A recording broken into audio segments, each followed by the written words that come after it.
À peu près jamais dans l'histoire de l'humanité n'a-t-on autant parlé de la fin des temps qu'aujourd'hui. Le retour du Christ est devenu un sujet fréquent tant parmi les chrétiens que sur Internet. Et l'un des passages bibliques les plus utilisés par ces personnes est le chapitre 24 du livre de Matthieu, où Jésus parle de ce qui arrivera au monde avant son retour. C'est pourquoi, dans cette vidéo, nous ferons une analyse de tout ce que le Seigneur a réellement dit à ses apôtres sur les jours à venir. Mais avant de commencer, je voudrais vous demander de cliquer sur « J'aime », de vous abonner à ma chaîne et d'activer la cloche pour être averti par YouTube chaque fois que je publie une nouvelle vidéo. D'accord? Allons-y. Le chapitre 24 de Matthieu rassemble le dernier grand discours de Jésus avant sa mort, se concentrant sur la fin des temps, son retour et le grand jugement. Mais avant de comprendre ce que Jésus a dit là-bas, il est nécessaire de comprendre tout le contexte de ce moment-là.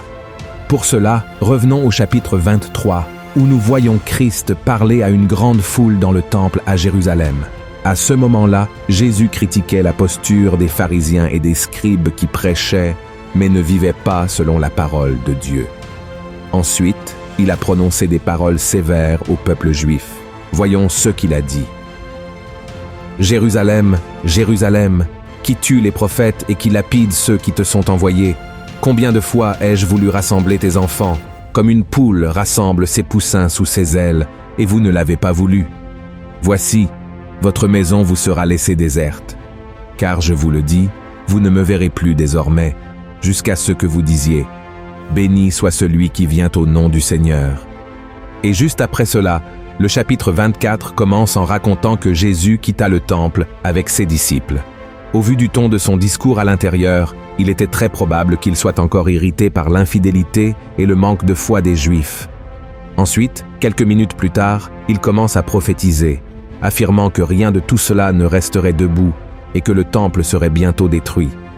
Les disciples étaient alors curieux de cette prophétie et, dès leur arrivée au mont des Oliviers, ils demandèrent au Maître quand cela se produirait et quel signe indiquerait son retour sur terre. Alors, Jésus s'assit, comme d'habitude, et commença à expliquer à ses brebis tout ce qui allait se passer dans le monde jusqu'à la fin des temps.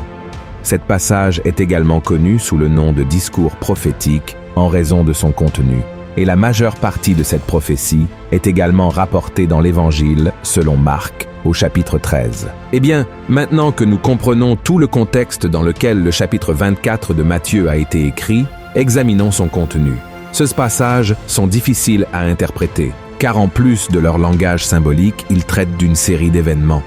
C'est pourquoi de nombreuses personnes prennent certains passages de ces paroles de Jésus, les interprètent mal et transmettent des messages incomplets, voire erronés, aux autres personnes. C'est pourquoi, dans cette vidéo, nous allons analyser 3 points importants concernant la prophétie de Jésus sur la fin des temps. Premièrement, à qui ce message était-il destiné? La grande majorité des gens croient que les paroles de Jésus étaient adressées à son Église, mais ce n'est pas vrai. Elles étaient destinées aux Juifs. À ce moment-là, l'Église du Christ était encore un mystère. Elle ne serait incluse dans l'œuvre de Dieu qu'à la Pentecôte et serait révélée ultérieurement à travers les lettres de l'apôtre Paul, vous comprenez? Il est donc nécessaire de préciser que les événements prophétisés par Jésus traitent uniquement de la situation des Juifs pendant la grande tribulation avant son retour. De plus, le chapitre 24 de Matthieu aborde les faux prophètes et les faux Christ qui apparaîtront pour tromper le peuple. Ces personnes suscitées par Satan représentent un danger pour Israël qui ne croit pas que Jésus est le Messie et qu'il est déjà venu une fois dans le monde. Et nous, qui sommes l'Église du Christ, nous devons nous préoccuper davantage des faux enseignants, des faux apôtres et des faux prédicateurs, en plus de savoir discerner les esprits afin que personne d'entre eux ne nous éloigne des voies du Seigneur. Amen. Une autre preuve que les Juifs sont la cible de la prophétie de Christ concernant la fin des temps est que Jésus parle du terrible sacrilège. Ici, Jésus parle de la terre juive, du temple et des sacrifices que Daniel avait déjà prophétisés depuis longtemps. Notez encore que dans le verset 16 du chapitre 24 de Matthieu, Jésus dit que ceux qui seront en Judée doivent fuir vers les montagnes. Cela concerne clairement Israël, car dans tout le Nouveau Testament, il n'y a pas une seule passage où Jésus ou l'un de ses apôtres demande à l'Église de fuir vers les montagnes.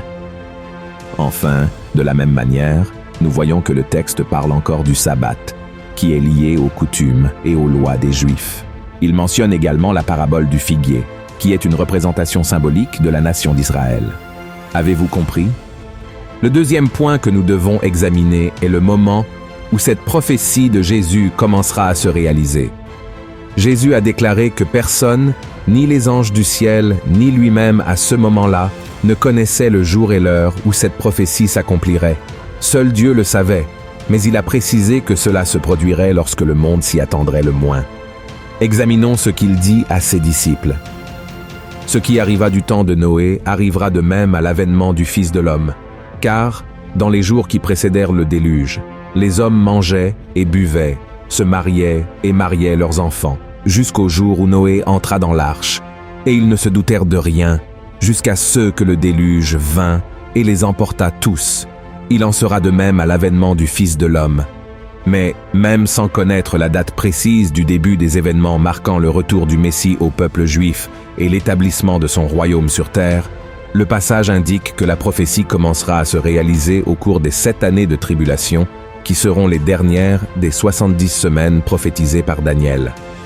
Une chose intéressante dans cette prophétie de Jésus est que tout est lié à ce que l'apôtre Jean a enregistré dans les chapitres 6 à 19 du livre de l'Apocalypse. Beaucoup croient que l'Église du Christ ne traversera aucun de ces événements, car elle aura déjà été enlevée, préservée de l'heure de l'épreuve. Au début de Matthieu 24, Jésus parle de la première moitié de la 70e semaine de Daniel. Au verset 8, Jésus déclare que tout cela sera le commencement des douleurs. Ces douleurs ne concernent pas une période quelconque, mais marquent le début du temps de la tribulation, comparé dans la Bible aux douleurs de l'accouchement d'une femme enceinte. Le début des douleurs comprend les 3 premières années et demie du temps de la tribulation, pendant lesquelles le monde sera gouverné par l'Antéchrist. Tout comme il existe des étapes initiales et finales dans les douleurs qui précèdent l'accouchement, ces dernières années se divisent également en 2 phases de 3 ans et demi. Notez qu'il existe un lien entre les paroles de Jésus au verset 4 à 8 et l'Apocalypse chapitre 6, où le Seigneur ouvre les sceaux et commence à répandre son jugement sur la terre. Examinons maintenant, par exemple, Matthieu chapitre 24, verset 5, où Jésus met en garde les Juifs contre les faux Christ qui tromperont beaucoup. Cela correspond exactement à ce qui se produira lorsque le premier sceau sera ouvert et que l'Antéchrist surgira pour tromper les gens et les dominer. Voyons ce que dit la Bible. Je regardais quand l'agneau ouvrit un des 7 sceaux et j'entendis l'un des 4 êtres vivants qui disait comme d'une voix de tonnerre, « Viens !» Je regardais et voici parut un cheval blanc. Celui qui le montait avait un arc, une couronne lui fut donnée, et il partit en vainqueur et pour vaincre. Et ensuite, toujours au verset 5, Jésus parle de guerre et de rumeurs de guerre qui se produiront. C'est précisément ce que l'ouverture du 2e sceau apportera à la terre et mettra fin à la paix. Voyez ce qui est écrit. Quand il ouvrit le second sceau, j'entendis le second être vivant qui disait « Viens !» Et il sortit un autre cheval, roux. Celui qui le montait reçut le pouvoir d'enlever la paix de la terre, afin que les hommes s'égorgeassent les uns les autres, et une grande épée lui fut donnée. Et ensuite, au verset 7, Jésus dit à ses disciples qu'une nation se lèvera contre une nation et que le monde sera touché par une grande famine, et cela est également lié à l'ouverture du 3e sceau de l'Apocalypse. Comparez la prophétie de Christ avec la vision de l'apôtre Jean. Quand il ouvrit le 3e sceau, j'entendis le 3e être vivant qui disait « Viens !» Je regardai, et voici, parut un cheval noir. Celui qui le montait tenait une balance dans sa main, et j'entendis au milieu des 4 êtres vivants une voix qui disait « Une mesure de blé pour un denier, et 3 mesures d'orge pour un denier, mais ne fais point de mal à l'huile et au vin. » Et enfin, toujours au verset 7, Jésus parle de divers événements qui coûteront la vie à des milliers de personnes, ce qui est lié à l'esprit de mort que le 4e sceau et le 4e cavalier de l'Apocalypse apporteront. Voyons ce que l'apôtre Jean a écrit. Quand il ouvrit le 4e sceau, j'entendis la voix du 4e être vivant qui disait « Viens !» Je regardai, et voici, parut un cheval d'une couleur pâle. Celui qui le montait se nommait la mort, et le séjour des morts l'accompagnait. Le pouvoir leur fut donné sur le quart de la terre pour faire périr les hommes par l'épée, par la famine, par la mortalité et par les bêtes sauvages de la terre. Et cela ne s'arrête pas là, frères et sœurs. Dans les versets 9 à 28 de Matthieu chapitre 24, Jésus commence à prophétiser sur comment sera la deuxième moitié de la 70e semaine de Daniel.